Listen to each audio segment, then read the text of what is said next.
Aktrisa Dilnoza Kubayeva chidolmadi, barcha sirlarni ochdi. Nimalar deganini ko'ring. Hozirgi videorolikimiz aynan shu haqda. Videoni oxirigacha tomosha qiling. Kanalimizni ilk bor ko'rib turgan bo'lsangiz, videoga like bosishni va kanalimizga obuna bo'lishni unutmang. Eng so'nggi yangiliklar bizning kanalda.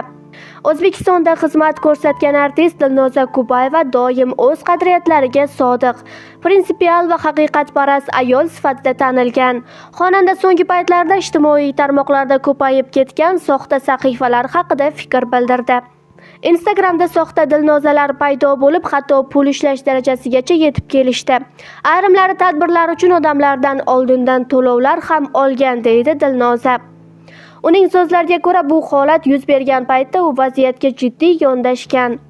Avvalo odamlarni ogohlantirishdan boshladim, keyin esa barchani bu soxta akkauntlarni bloklashga chaqirdim.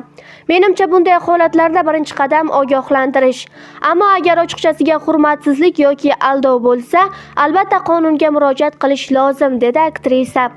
Dilnoza Kubayevaning bu qat'iy munosabati muxlislar tomonidan qo'llab-quvvatlandi va ijtimoiy tarmoqlarda qizg'in muhokamaga sabab bo'ldi. Xonanda Rayhon yaqinda No Filter dasturiga intervyu berdi va bolaligi haqida samimiy fikrlarini bo'lishdi.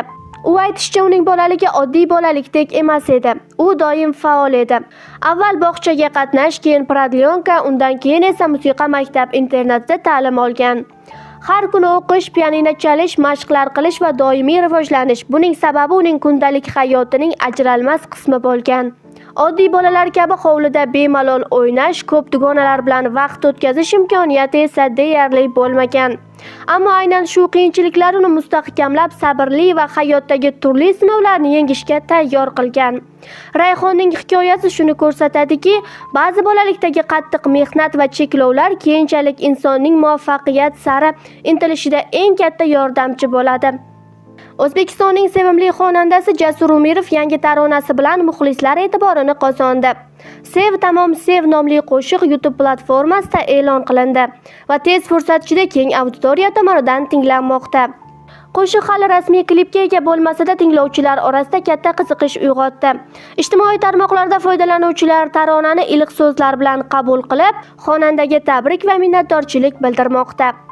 Musiqa tanqidchilari ham Jasur Umirovning yangi yo'nalishi va taronaning ohangini maqtashmoqda. Ularning fikricha, Sev tamom sev hissiyotli matni va ritmik musiqasi bilan tinglovchilarning qalbiga tez yetib bordi. Shu bilan birga muxlislar klip ishlab chiqishini intiqlik bilan kutmoqda.